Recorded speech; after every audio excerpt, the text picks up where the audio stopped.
his first, and then we'll get to yours, okay? Remind me which one you want when I'm done. All right, so if we take a look at 25.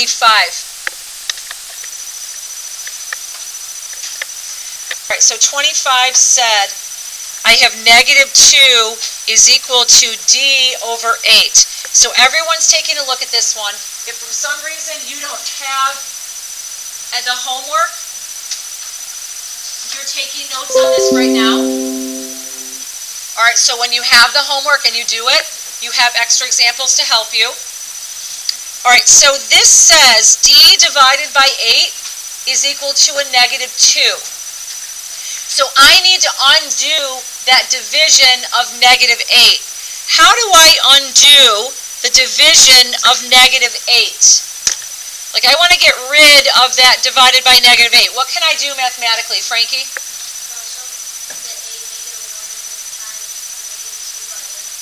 No. I can't just cross the 8 out for no reason. What allows you to cross the 8 out? What are we doing? You have to multiply both sides by 8. So, Frankie, you left that part of it out at the beginning of that sentence. Right? So you do. Whatever that variable is being divided by, multiply by exactly that same number. And you're right, Frankie, we are going to do it on both sides. All right, so when I do that, my 8's divide out, which is what I wanted. All right, so my D is now a 1D equals, and I go ahead and do this multiplication. 8 times negative 2 is negative 16. I cannot stress on you the importance of you having your notes out when you're doing your homework. There are several of you that are not showing the right work. You seem to be figuring out how to come up with the right answer, because I think in your head you know what it needs to be, but you're not showing the process right. And the harder these numbers get, you won't be able to see what the answer is. So you need to make sure you understand the process. If you notice, I'm multiplying both sides by whatever that denominator is. That's with the variable. And I'm showing multiplication next to it, not underneath it. All right, so while somebody might write this and do 16, this is not multiplication. This is division. And I will mark you down if that's the math you show. And you know, you're thinking, oh, I know I have to multiply, but that's not what that says. So your process has to support the answer that you get. Because then that tells me you really do understand what you're doing. Does that help you, Wesley? All right, so if you struggled with some of these for whatever reason, it is your job to go back to a few of them and correct them. Even if we don't correct them in class, it's your job to go back and correct them. And make sure you are making these corrections to your work tonight. All right, so Dominic, you wanted 40? All right, let's take a look at number 40. It says, is negative 3 a solution to the equation? Explain. So I have 3t is equal to 9. Now, you needed to read the directions on this. They did not say solve this. How many of you guys noticed they did not say solve it? Who thought they said solve it? All right, many of you did. Because many of you said, I keep doing the same thing and I'm getting 3 as an answer, not negative 3. They didn't say solve it.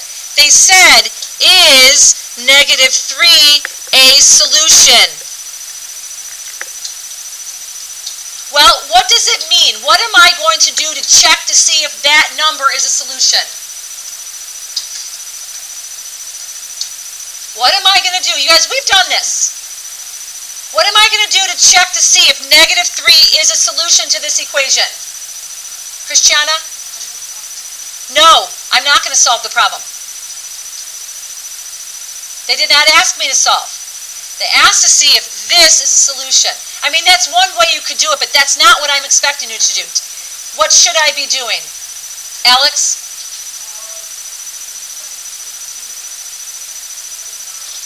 Excuse me?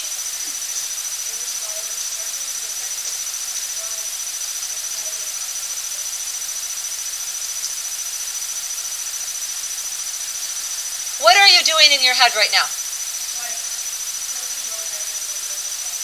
Yeah, but what are you doing in your... Just wait. He's answering. What are you doing in your head when you're saying there's no negative? What else are you doing? Are you thinking I need to put -3 in for the t? And that this needs to be negative for that to be positive? Is that what you're thinking? Okay.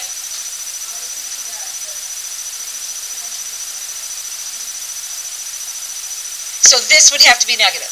Why? You're right though. No, you are right. Why though? Why does this have to be negative for this answer to be positive? Why? So you are thinking I need to put this -3 in, aren't you? To check to see if this is a solution, you put it in for the t. And you're absolutely right, Alex. For this to be a positive number, that negative, that value of t cannot be negative. Because a negative times a positive is a negative. All right, so is -3 a solution? My answer is no.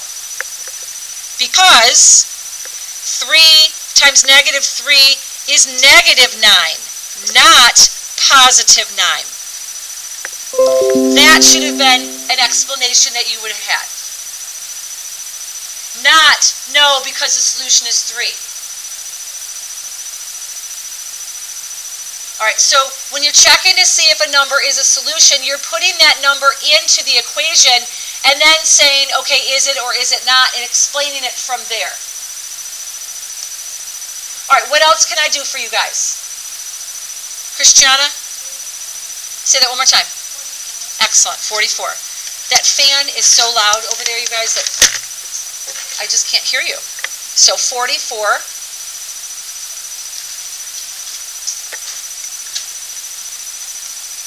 All right, so it says one of the world's tallest buildings is in Malaysia. The building has 88 stories. So we have a building. It's 88 stories. It says the height of the 88 stories, so it has a total height, is 1,232 feet. And then it says, find the height of 1 story.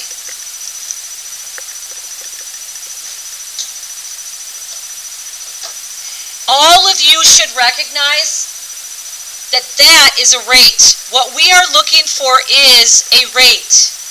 How many of you guys can see that is a rate? How many of you guys can see that that's a rate? So, when we have a game plan, what is a rate always in a game plan? What is a rate always in a game plan? Aaron? It's a part. All right, if we were to write this, it's feet per story. What information do I know I need to multiply that by? Not what number, what information. All of you stop writing. I need you listening to me. Because I need all of you understanding rates. All right, this is one of the most important understandings that you can have when it comes to understanding how to put together a game plan and understanding how to solve a story problem. What information do I always multiply a rate by? So let me give you some rates. Miles per hour, cost per pound, feet per story. What information do I always multiply every rate by? Kira?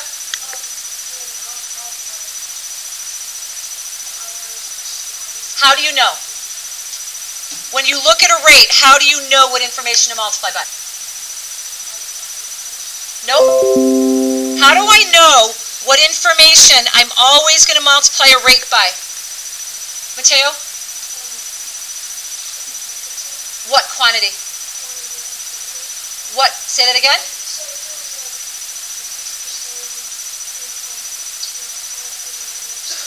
Excellent. So if it's feet per story, I'm going to multiply by my number of stories. All right. Well, what happens if it is, because you guys are going to answer this question for me, and we're going to figure out the answer. If it's dollars per pound, what information am I multiplying by? Come on, I need all of you thinking. Some of you are zoned out. Some of you aren't paying attention.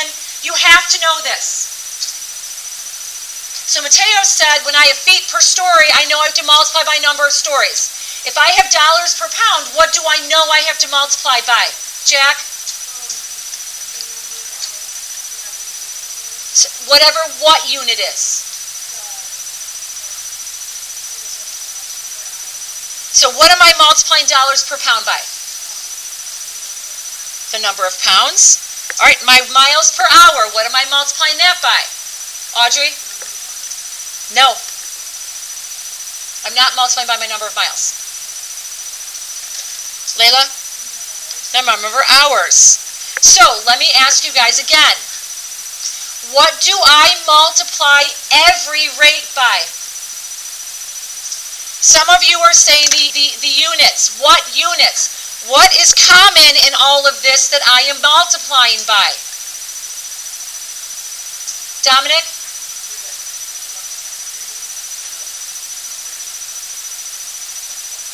Okay, let me be clear about something.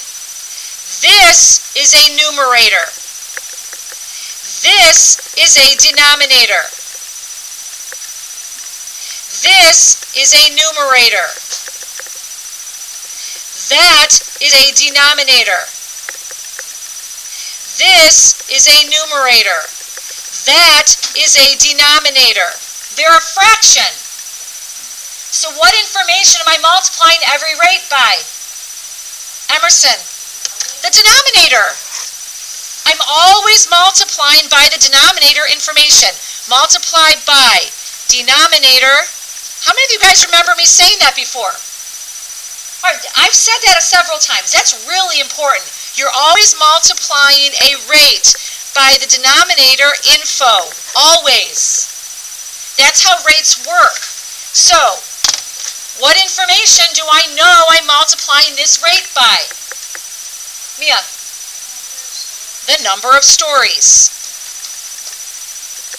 When I do that, what information does it give me? These are my parts. So what information then is my whole? Layla? No. This is how many feet one story is. Feet per story times my number of stories. When I do this multiplication, what information does it give me? Come on. What information does it give me? Pierre? No. This is the height of one story. For the love of God, child, listen to me. Layla already said that. This information right here is the height of one story. Feet per story. It is a rate. We are multiplying it by the denominator information, which is our number of stories. When I multiply the feet of one story by however many stories I have, what information does it give us? Oh God, please, Emerson, what does it give us? Pardon me? Height of all the stories, right? Absolutely. This is the total height. This gives us the total height of all the stories.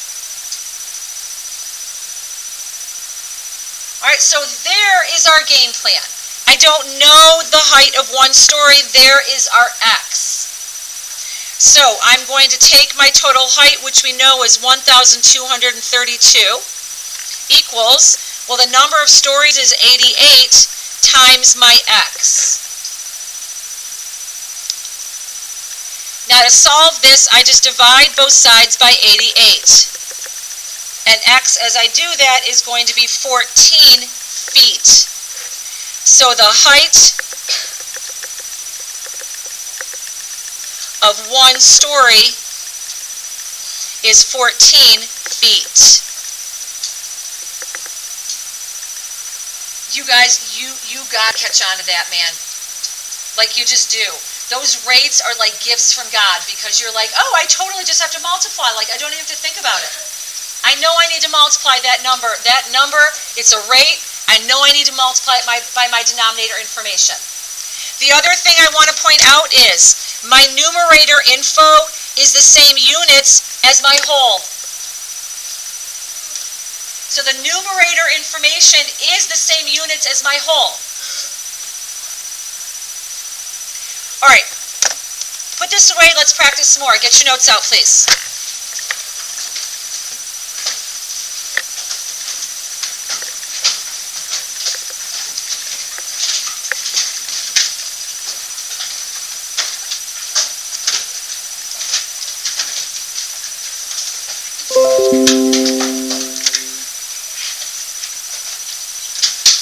All right, so as you guys can see from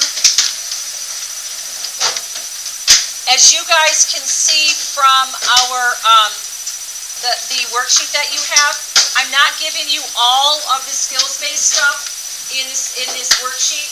All right, but this is a mix of all one-step equations: addition, subtraction, multiplication, division. They're all on here. This is a really good tool for you to do extra stuff from. If you want to practice more for a test or a quiz, you can do extra from this. All right, and then the last page of it is story problems. You're just doing 4 story problems. Yep, you're just doing 4 story problems. Okay, so today is the 28th. We're going to practice solving one-step equations. These story problems could have addition in them, they could have multiplication in them. Typically, those are the 2 operations that you're going to have in equations. Is you're going to have addition, you're going to have multiplication. We don't typically have subtraction, and we really don't normally have division. All right, because the whole needs to be on one side, your parts need to be on the other. All right, so the things that you look for in story problems.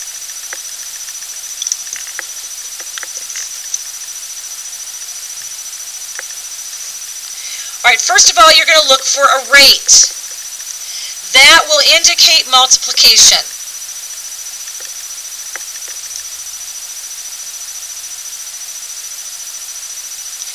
All right, so let's talk about when we might see multiplication.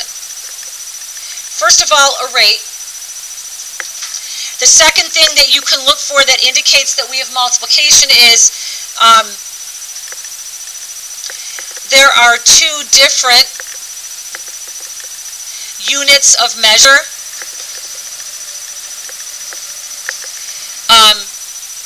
Being compared. All right, for example, there were 88 stories. All right, we have a total height was 1,232 feet. So we have feet and we have stories. And we wanted to find the height of 1 story. All right, we have 2 different things being measured. We're measuring stories, we're measuring feet. That will be kind of an indicator that you're going to have multiplication. We must have a rate somewhere. All right, we're talking about addition. Addition, there's no rate, typically, unless all we're dealing with is rates. All right, and these are just one-step equations. All right, when we get to 2-step, we mix things up a little bit. But so there's no rate, and then there's usually only 1 unit of measure in the problem.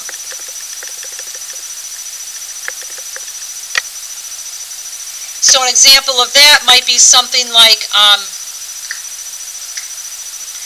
we have 48 students in the grade.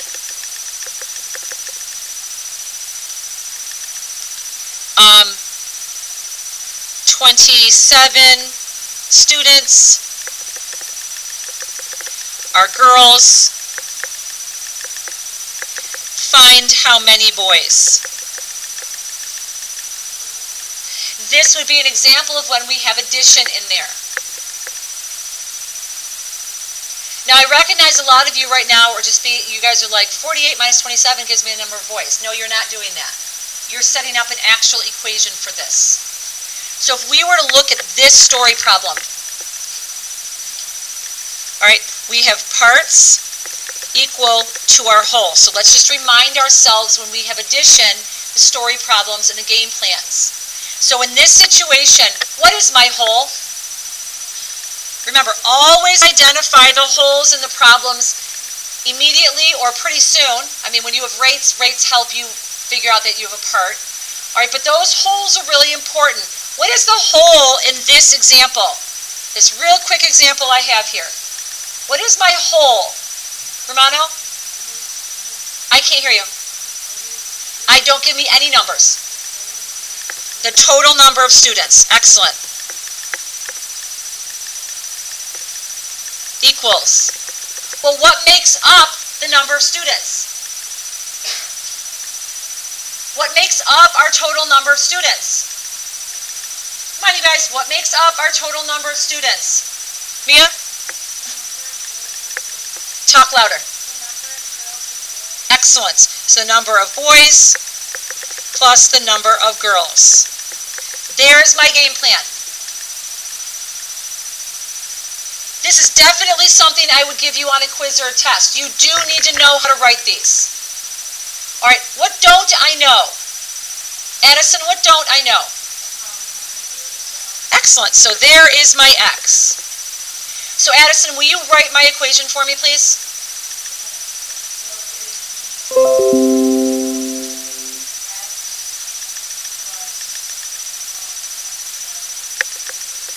Excellent.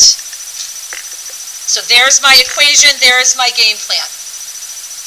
Remember, I'm training you guys on how to write game plans from easier equations, easier problems. So when they get harder, you're confident with it. Okay, someone tell me, how do I solve this now? Michaela, how do I solve this right now, sweetheart?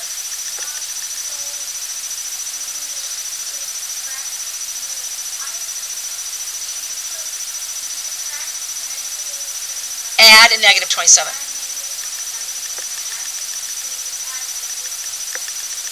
Excellent. So I get x equals, and I just subtract these, right?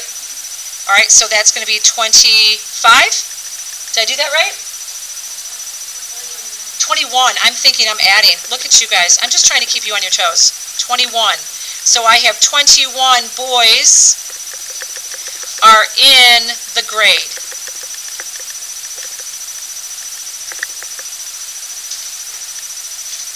You guys cool with this? All right, so for tonight's homework, you have several different types of problems. You have some that have subtraction in them. Remember, always do adding the opposite when there is subtraction. You're going to have some that have multiplication in them. All right, and then you have these story problems that some of them have a rate, some of them do not have a rate. The ones that don't have a rate, you know, if it's all one unit they're talking about, then it's addition.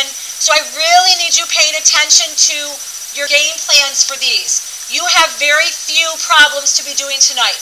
So I am expecting all of you, everyone look over here please. I'm expecting all of you to get your notes out. Use your notes as a guide on your homework on how to solve these. Remember, you need to do adding the opposite when you have subtraction. Okay? And like Michaela and I just did, instead of subtracting 27, we're always going to be adding a negative number to each side. All right? Write those game plans. All right? Unless it says 5 students less than something, you're not going to have subtraction in those. Because subtraction usually means you're taking your whole and you're subtracting off one of your parts, usually. All right, so I want you focusing on parts equal to your whole for game plans. I want you focusing on showing the proper process for this. Because when I give you a homework quiz on this, which I will be, You guys will all have mastered what we're doing. Do you guys understand? So get those notes out and do it right, please. Okay, you guys can go.